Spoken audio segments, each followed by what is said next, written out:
귀한 찬양 감사합니다. 우리 형편을 아시는 하나님께서 우리를 지켜주실 줄로 믿습니다. 그 믿음으로 승리하는 성도들 되시기를 바랍니다. 오늘 또 사업 예배 나오시고 영상으로 예배드리는 우리 모든 성도들을 주의 이름으로 사랑하고 축복합니다.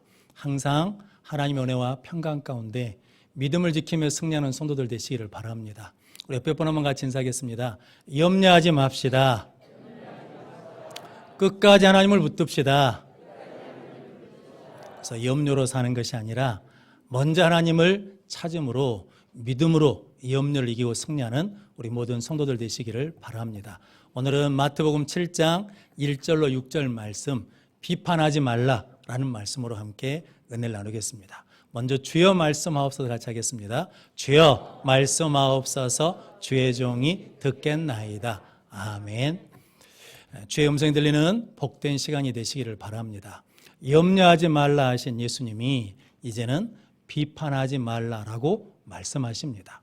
오늘 본문 말씀을 통해서 왜 예수님이 비판하지 말라고 하시는지, 또 예수님께서는 비판을 넘어 어떻게 살라고 하시는지 함께 은혜를 나누므로 우리 모든 성도들이 비판하지 않고 하나님의 뜻을 이루며 믿음으로 승리하는 성도들이 되시기를 바랍니다.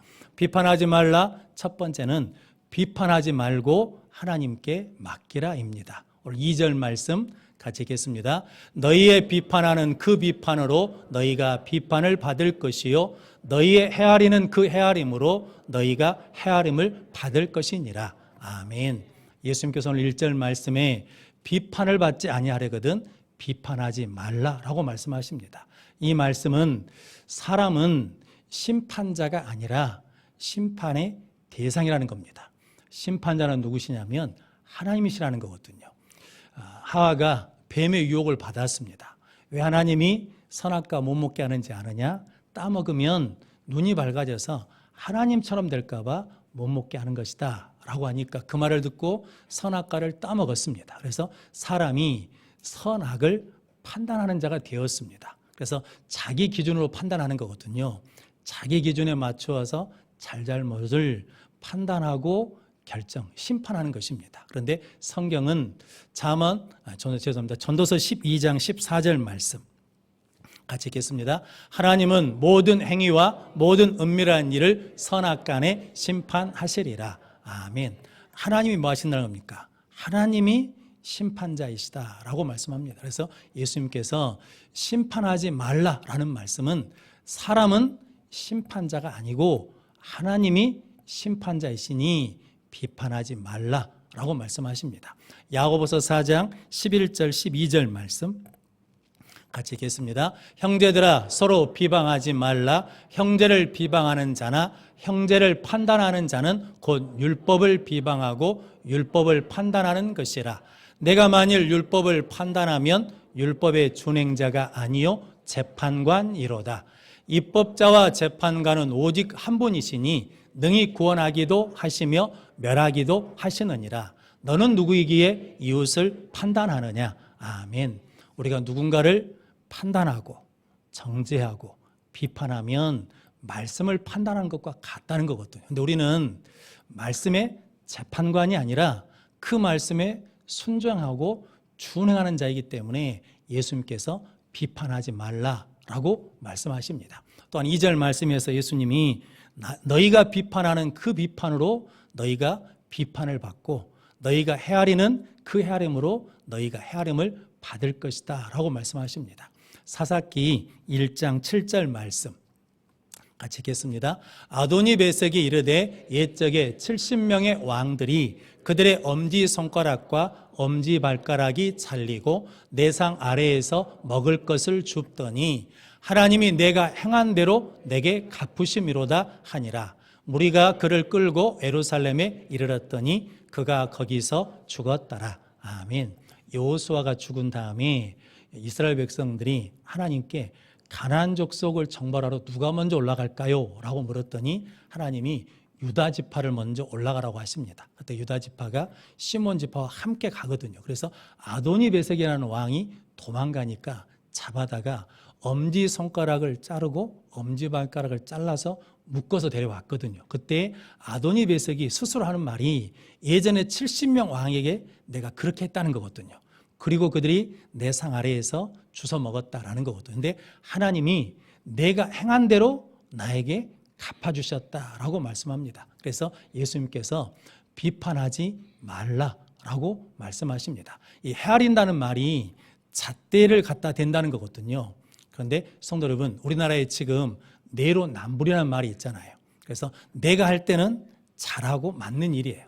남이 할 때는 틀린 일이야. 잘못된 일이라고 생각하던데 그 잣대를 나한테 할 때는 넓게 갖다 대는 거죠. 다른 사람 할 때는 바르게 갖다 댄다라는 거거든요. 이중잣대를 쓰는 것을 말하거든요. 근데 예수님께서는 그렇게 하면 네가 그 한 대로 네가 심판을 받고 그렇게 헤아림을 받는다라고 말씀하시면서 비판하지 말라라고 말씀하십니다. 빵을 만드는 빵 제조업자하고 그리고 버터를 만드는 버터 제조업자가 있었답니다. 그런데 어느 날 보니까 버터집에서 버터를 받아 쓰는데 버터 양이 점점 줄어드는 것 같아요.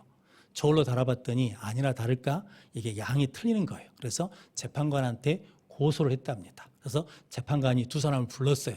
그러면서 버터 많은 사람에게 당신은 버터 무게를 잴 때 저울을 쓰냐? 그랬더니 아니요. 그럼 어떻게 무게를 재냐? 저 빵집에서 갖다 준 빵의 무게를 같이 똑같이 잽니다. 라고 했다는 거거든요. 그러니까 누가 속인 거예요?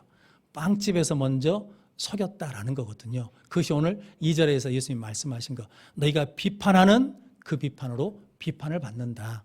너희가 헤아리는 그 헤아림으로 헤아림을 받는다. 그러니까 비판하지 말고 잘못된 것이 눈에 보이면 하나님께 맡겨라. 그리고 기도해라. 라고 말씀하십니다. 오늘 3절 4절 말씀에도 어찌하여 형제의 눈 속에 있는 티는 보면서 내 눈 속에 있는 들보는 깨닫지 못하느냐. 봐라, 내 눈 속에 들보가 있는데 어찌 형제에게 말하기를 나로 내 눈 속에 있는 티를 빼게 하라라고 하겠느냐라는 거거든요. 성도 여러분, 사람들이 왜 비난을 할까요? 성경 그게 뭐 때문이냐면 죄 때문이라는 거거든요. 죄책감을 숨기기 위해서 비난하는 겁니다. 나는 너보다 낫다. 나는 너보다 우수하다. 나는 너보다 의롭다. 나는 너보다 믿음이 좋다는 것을 드러내기 위해서 자꾸 다른 사람의 티를 드러내고 판단하고 정죄한다라고 말씀합니다. 오늘 본문 말씀으로 보자 그러면 우리가 다른 사람을 비난하는 이유는 내 들보가 드러날까 봐 두려우니까 자꾸 그것을 감추기 위해서 도리어 다른 사람의 잘못된 것, 티를 보고 비난하고 판단하고 정죄한다라는 거거든요. 그런데 예수님께서는 비판하지 말고 하나님께 맡기고 기도하라라고 말씀하십니다. 성도 여러분, 마귀도 말의 능력이 얼마나 큰지를 알거든요. 성도 여러분, 축복하는 말이 1이라고 그러면 비판하고 판단하고 정죄하는 말은 10이랍니다. 어떤 분이 새 옷을 입어서 교회에 처음 입고 왔어요. 그런데 옆에서 아이고 옷이 이쁘다, 잘 어울린다, 아름답다 라고 하면 그 말을 들으면 하루 간답니다. 그런데 누가 옆에서 옷 자랑하려고 입고 왔구만 이러면 그 말은 10일 간다는 거거든요. 그래서 성도 여러분, 예수님께서 비판하지 말라는 것은 비판하면 무너지게 되고 비판하면 상처가 남게 되니까 비판하지 말고 하나님께 맡기라라고 말씀하십니다.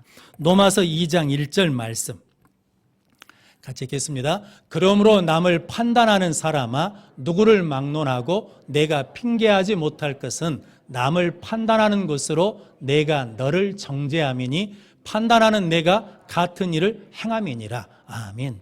그것을 판단하고 정죄해 놓고는 자기도 똑같이 그렇게 하게 된다라는 거거든요. 이건 다른 관점에서 보면 그 사람의 잘못이 보이는 것은 내 안에 이미 그 잘못이 있기 때문에 훨씬 더 잘 보인다라는 거거든요.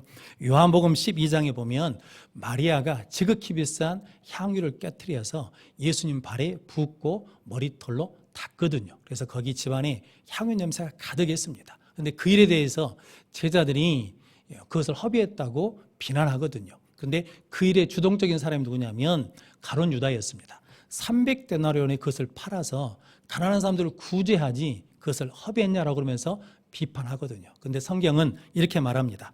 요한복음 12장 6절 말씀 같이 읽겠습니다. 이렇게 말함은 가난한 자들을 생각함이 아니요 그는 도둑이라 도움깨를 맞고 거기 넣는 것을 훔쳐 가미하라. 아멘. 가룟 유다 마음에 뭐가 있으니까?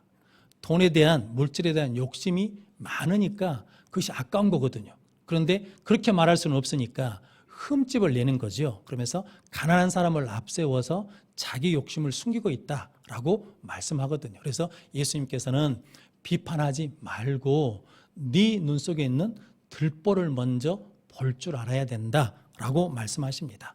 비판하면 안 되는 이유는 비판하면 은혜를 쏟아버리게 됩니다. 비판하는 사람도 은혜를 쏟지만 비판을 받는 사람도 은혜가 고갈되거든요. 그래서 성도 여러분, 비판하는 사람하고 가까이 있으면 힘이 빠집니다. 그런데 비판하지 않는 사람, 비판만 안 해도 그 사람 옆에 있으면 뭐가 되냐면 안식을 얻고 충전되는 은혜를 누리거든요. 우리가 휴대폰을 쓰다 보면 방전되지 않습니까? 그럼 뭐 해야 돼요? 충전해야 다시 쓸 수 있는 것처럼 비판하지 않으면 뭐가 생기냐면 충전하는 은혜를 누리게 된다라고 말씀하십니다. 그래서 오늘 6절 말씀에 거룩한 것을 개에게 주지 말고 너희 진주를 돼지 앞에 던지지 마라. 그들이 그것을 발로 밟고 돌이켜 너희를 찢고 상하게 할까 염려하라 라고 말씀합니다. 아무리 좋은 말도 그 속에 판단이나 비난이나 정죄가 들어있으면 서로 찢고 상처만 주는 거니까 조심해야 된다라고 말씀하십니다. 근데 성도 여러분, 오늘 예수님 말씀처럼 비판하지 않고 하나님께 맡기며 산 사람이 있거든요. 그게 누구냐면 요셉입니다. 요셉은 형들이 팔아버렸잖아요. 형들이 버려버렸는데 요셉은 그 일에 대해서 형들을 만났을 때 비난하지도 판단하지도 정죄하지도 않습니다. 그럼 어떻게 하냐면 창세기 50장 20절 말씀 같이 읽겠습니다. 당신들은 나를 해하려 하였으나 하나님은 그것을 선으로 바꾸사 오늘과 같이 많은 백성의 생명을 구원하게 하시려 하셨나니. 아멘. 당신들은 나를 해하려고 했어요. 근데 그 일에 대해서 요셉이 비난하거나 비판하거나 판단하고 정죄한 것이 아니라 하나님 앞에 맡기고 하나님께 기도하면서 뭐 했냐면 용서했더니 하나님께서 악을 선으로 바꿔주시고 생명의 구원의 역사를 이루어 주셨다라고 말씀하십니다. 그래서 예수님은 비판하지 말고 하나님께 맡기고 용서하고 기도하면 구원의 역사가 일어난다라고 말씀하십니다. 예수님도 요한복음 8장에 가늠한 여인이 현장에서 잡혔거든요. 사람들이 예수님 앞에 데리고 와가지고 율법으로는 이런 사람을 돌로 치라 했는데 선생님은 어떻게 하시렵니까? 라고 했더니 예수님께서 너희들 중에 죄 없는 자가 먼저 돌로 치라 라고 했더니 어르신들부터 젊은 사람들까지 돌을 놓고 물러가게 됐습니다. 그때 예수님이 여인에게 너를 정죄한 사람들이 어디 있느냐? 아무도 없습니다 라고 할 때 예수님이 나도 너를 정죄하지 아니하노니 가서 다시는 죄를 범하지 말라라고 말씀하십니다. 예수님도 정죄하지 않으시고 뭐 하시고 용서해 주시면서 새 기회를 주시고 새 은혜의 날을 주셨습니다. 그래서 예수님이 우리에게 비판하지 말고 하나님께 맡기고 용서하면 우리에게도 이런 믿음의 역사가 일어날 줄로 믿습니다. 1907년 평양 대부흥이 일어났거든요. 그런데 그 부흥의 시작은 1903년 원산에서 시작됐답니다. 하디 선교사님이 성도들 앞에서 회개를 했어요. 내가 선교사로 이 땅에 왔는데 조선 사람들이 배우지 못해서 무식하다고 무시하고 천대했다. 그건 내가 인정하고 용서를 구한다. 그리고 조선 사람들 냄새가 난다고 내가 싫어하고 가까이 안 했는데 그거에 대해서 회개하고 용서를 구한다라고 했더니 조선 성도들이 그것을 받고 용서해 줬습니다. 그러면서 조선 성도들도 선교사한테 용서를 구했습니다. 우리도 당신들을 코쟁이라고 놀렸다. 그리고 우리한테 냄새 난다고 하는데 니들한테 나는 노랭나는 더 심하다라고 그러면서 천대했다는 거거든요. 그것을 용서를 구했습니다. 그랬더니 거기에 은혜가 떨어져서 평양 대부흥이 일어났다라고 하거든요. 성도 여러분, 평양 대부흥은 잘못된 것을 바로잡기 위해서 비난하고 정죄하고 판단해서 일어난 것이 아니라 용서하고 축복했더니 거기에 하나님의 은혜의 불이 떨어졌습니다. 우리도 평양 부흥처럼 하나님의 은혜 가운데 비판하는 것이 아니라 그 사람 앞에 맡기고 그리고 함께 용서하고 기도하면 그 은혜가 우리 가운데 임하게 될 줄로 믿습니다.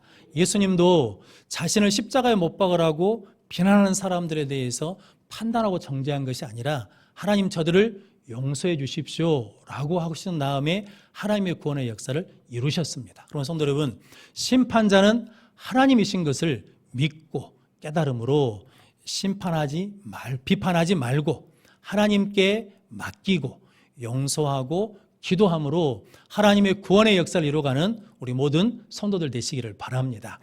비판하지 말라 두 번째는 비판하지 말고 사람을 세워라입니다. 오늘 5절 말씀 같이 읽겠습니다. 외식하는 자여 먼저 내 눈 속에서 들보를 빼어라. 그 후에야 밝히 보고 형제의 눈 속에서 티를 빼리라. 아멘. 예수님께서 네 눈을 먼저 네 눈에서 들보를 빼고 난 다음에 자기를 성찰한 다음에 형제의 눈 속에 있는 티를 빼라라고 말씀하십니다. 간디에게 그런 일이 있었다는 거거든요. 한 어머니가 아들을 키우는데 아들이 설탕을 너무 많이 먹어요. 날마다. 그러니까 야 몸에 해로우니까 먹지 마라 하는데 엄마 말을 안 들어. 근데 아들이 간디 선생님을 존중하니까 간디 선생님에게 데려가서 말하면 그 선생님 말은 듣겠다 해가지고 아들을 데리고 가지고 간디 선생님한테 부탁을 했답니다. 그랬더니 간디 선생님이 일주일 후에 오라고 그러더랍니다. 그래서 일주일 후에 갔어요. 그랬더니 아들을 불러다 놓고 얘야 설탕 먹는 것은 몸에 해로우니까 먹지 마라. 알았냐? 그랬더니 아들이 예 선생님 알겠습니다 라고 해서 가려고 하는데 문득 그런 생각이 드는 거예요. 아니 이 한마디 하려고 그랬으면 일주일 전에 말하지 왜 일주일 있다 와가지고 말하고 하는지 물어봤답니다. 그랬더니 간디 선생님이 그랬답니다. 나도 그때 설탕을 먹고 있었습니다. 설탕을 먹는 사람이 아이한테 설탕을 먹지 말라고 말할 수는 없다는 거죠. 그래서 일주일 동안 설탕을 끊고 난 다음에 아이들한테 설탕을 먹지 말라라고 했다라는 거거든요. 갈라디아서 6장 1절 말씀 같이 읽겠습니다. 형제들아 사람이 만일 무슨 범죄한 일이 드러나거든 신령한 너희는 온유한 심령으로 그러한 자들을 바로잡고 너 자신을 살펴보아 너도 시험을 받을까 두려워하라. 아멘.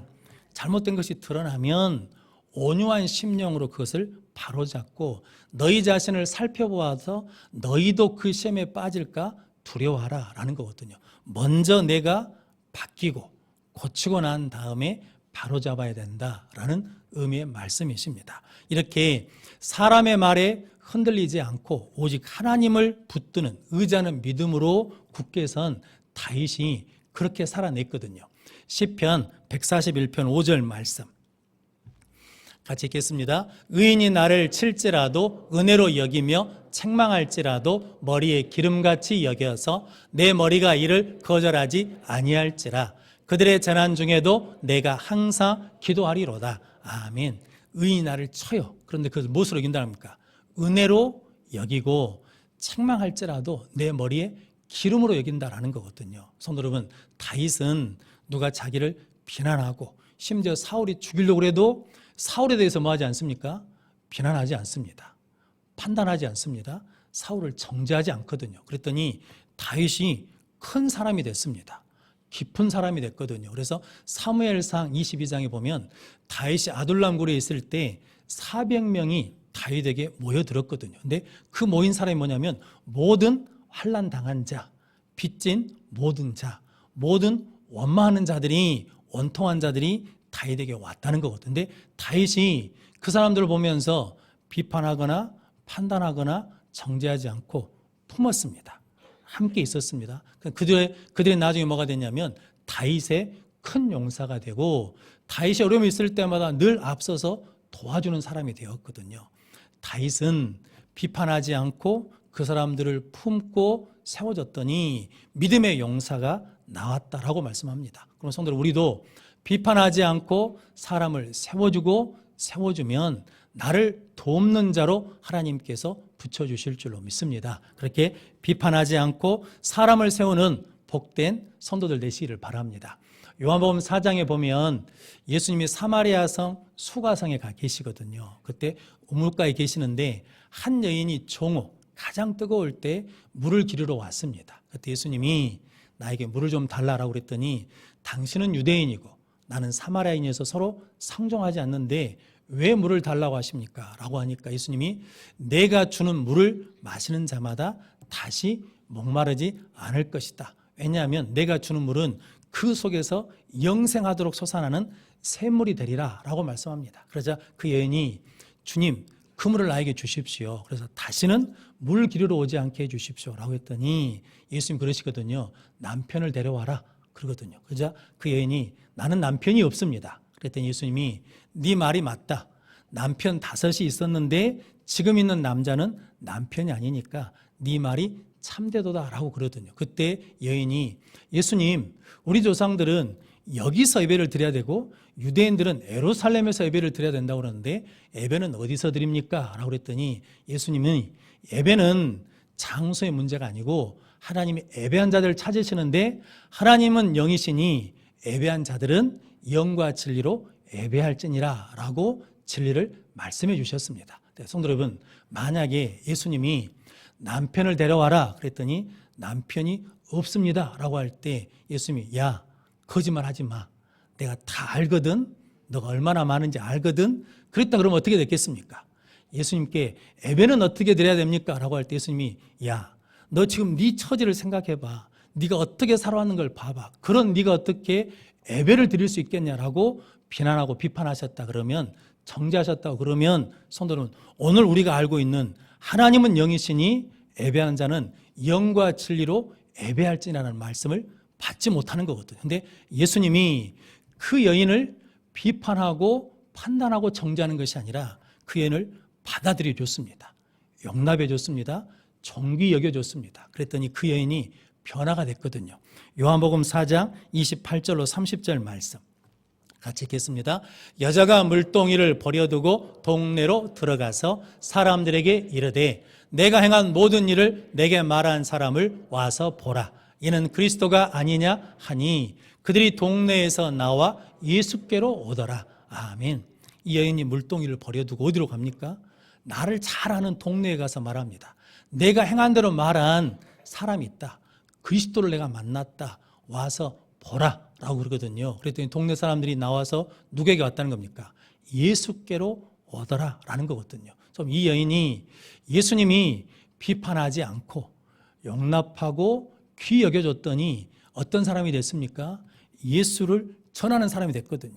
과거에 상처와 아픔에 묶여있는 인생이 아니라 거기서 자유함, 구원을 얻어서 이제 예수를 전하는 복음의 증인이 되었습니다. 가치 있는 사람이 되었습니다. 그래서 오늘 우리는 비판하면, 정죄하면, 판단하면 바뀔 걸로 아는데 그러지 않습니다. 그래서 예수님이 비판하지 말고 용납하고 존귀 여겨라. 그러면 하나님께서 변화시키실 날이 임한다라는 의미의 말씀이거든요. 성도 여러분들이 비판하지 말고 우리도 예수님처럼 용납하고 귀히 여기는 믿음의 성도들 되시기를 바랍니다. 아폴로 13호라고 1970년 4월 11일 날 달 탐사 3번째로 발사가 됐답니다. 그런데 이게 가다가 이게 달 주위에서 고장이 났어요. 그래서 달에 착륙하지 못하고 지구로 돌아와야 되는데 돌아오다 또 고장이 나가지고 통신이 두절됐답니다. 통신이 두절되면 문제가 뭐냐면 이제 지구로 떨어져야 되는데 바다로 떨어져야 되는데 육지로 떨어지면 죽는 거거든요. 낙하산이 없으니까. 그런데 이게 천장이 그 순간에 자동 항법 장치를 정지시키고 수동으로 전환을 시켰답니다. 그리고 우주선 안에 있는 모든 불을 껐다는 거거든요. 왜냐하면 전력을 아끼기 위해서도 그러고 어두워야 잘 보인다는 것을 경험적으로 알기 때문이랍니다. 그렇게 불을 껐더니 남태평양에 산호초가 빛을 발하는 산호초가 있답니다. 일명 발광산호초인데 그 빛이 보이더랍니다. 그래서 그 빛을 따라서 와서 바다에 떨어져서 무사히 귀환했다라는 거거든요. 그때 그 선장이 귀환한 다음에 이렇게 말했답니다. 내 안에 있는 모든 불을 껐더니 새로운 불이 보였다. 새로운 빛이 보였다라고 고백했다는 거거든요. 성도 여러분, 우리 신앙생활도 마찬가지거든요. 내 안에 내 생각, 내 판단, 내 기준을 끄면, 비난하고 판단하고 비판하고 정죄하는 불을 꺼버리면 하나님의 은혜의 빛이 보이고 생명의 빛이 보이고 그 사람을 세우신 하나님의 뜻이 보이고 그 사람의 장점이 보일 줄로 믿습니다. 그렇게 비판하지 않고 하나님께 맡기고 용서하고 축복하는 삶을 사시고 예수님처럼 비판하지 않고 귀히 여기는 믿음의 삶을 사는 성도들 되시기를 바랍니다. 큰 나무에는요, 새들이 찾아와서 둥지를 틉니다. 그리고 그 나무는 비가 오면 사람들이 비를 피해서 거기에 모입니다. 그리고 뜨거운 여름에는 그 뜨거움을 피해서 그 그늘 밑에서 쉽니다. 그런데 가시나무는 새들이 둥지를 틀지 않습니다. 비를 피할 수가 없습니다. 태양을 피해서 쉴 수가 없습니다. 성도 여러분, 큰 나무는 비판하지 않고 하나님께 맡기며 용서하고 축복하고 존귀히 여기면 큰 나무가 돼서 사람들이 모이고 사람들이 피하고 사람들이 쉼을 얻는 역사가 일어날 줄로 믿습니다. 그런데 우리가 자꾸 비판하고 정죄하고 판단하면 가시나무가 되어가지고 사람들이 모이지 않습니다. 사람들이 피할 수 없습니다. 사람들이 쉴 수가 없습니다. 그러므로 성도 여러분, 저 여러분들이 하나님이 심판자인 것을 믿고 깨달아 비판하지 않고 하나님께 맡김으로 용서하고 축복함으로 요셉처럼 안식을 주고 충전을 시키는 믿음의 성도들이 되시기를 바랍니다. 또한 예수님처럼 비판하지 않고 사람을 용납하고 존귀 여김으로 말미암아 아둘람 굴과 같은 피난처를 만들어서 생명의 역사, 구원의 역사를 이루는 교회와 가정과 삶의 터전이 되시기를 주님의 이름으로 축원합니다. 기도하겠습니다. 거룩하신 아버지 하나님, 감사합니다. 우리에게 하나님이 심판자인 것을 말씀해 주시고 비판하지 말라 하셨사오니 그 말씀이 믿어지고 깨달아지고 그 말씀대로 순종하여 형통한 삶을 살게 하시고 우리의 가정과 교회가 생명을 살리는 능력의 장소가 되게 하여 주옵소서. 예수님의 이름으로 기도하옵나이다. 아멘.